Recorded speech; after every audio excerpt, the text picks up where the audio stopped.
ប្រាជ្ញាគឺជាគ្រាប់ពូជនៃទ្រព្យតែបង្កើតអ្វីៗគ្រប់បែបយ៉ាងសូមធ្វើជាកែវដែលគ្មានទឹកដើម្បីទទួលបានចំណេះដឹងជំនាញនិងប្រាជ្ញាតាមអ្វីដែលយើងចង់បានជាកែវទទេដែលស្វែងរកទឹកចាក់បន្ថែមរហូតដល់ពេញកុំគិតថាយើងចេះហើយអស្ចារ្យហើយ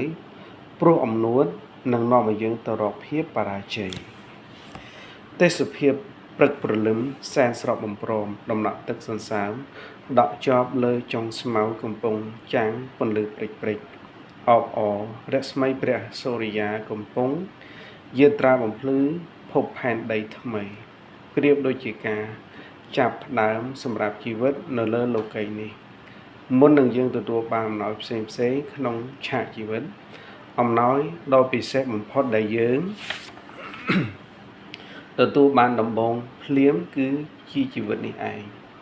ព្រោះបើគ្មានជីវិតក៏មិនអាចមានអ្វីដែលយើងមានក្នុងថ្ងៃនេះដែរដូច្នេះទើបការដែលយើងអាចមានជីវិតរស់នៅក្នុងភពផែនដីនេះគឺជាអំណោយដ៏ថ្លៃថ្លាបំផុតទៅហើយដើម្បីឲ្យយើង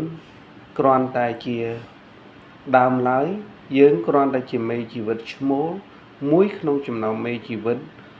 ដល់ទៅជាង500លានដែលខំប្រឹងប្រជែងដណ្ដើមគ្នាទៅចាប់មេជីវិតញីរហូតคล้ายខ្លួនជាមនុស្សដែលមានកាយសាមគ្គីនិងខួរក្បាលដ៏អស្ចារ្យឆ្លៀសវៃលើសពីសភាវៈផ្សេងជាច្រើននៅលើលោកនេះដូច្នេះយើងត្រូវដឹងថាយើងខ្លាំងក្លាណាស់ហើយមានសំណាងណាស់ព្រោះយើងជាមេជីវិតដែលឈ្នះ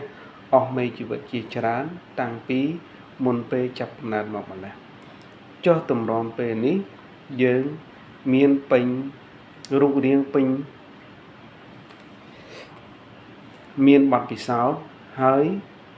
យើងមិននឹងអាចចោះចាញ់ដោយងាយបានក្នុងដំណើរជីវិតរស់នៅនរណាក៏សុទ្ធតែបានជួបនៅបញ្ហារាប់មិនអស់ប៉ុន្តែអ្វីដែលយើងត្រូវដល់ឲ្យខ្លួនឯងមុនគេបង្អស់នោះគឺក្តីសង្ឃឹម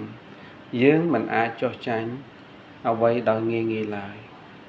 តែយើងត្រូវចេះរស់ដោយប្រើជីវិតរបស់យើងឲ្យសមនឹងតម្លៃដែលយើងបាននេះគ្រោះថ្នាក់ជាច្រើនក្នុងជីវិតខ្ញុំឲ្យដឹងថាពេលវេលាដែលយើងបានរស់នៅលើโลกនេះគឺមិនទៀងនោះទេ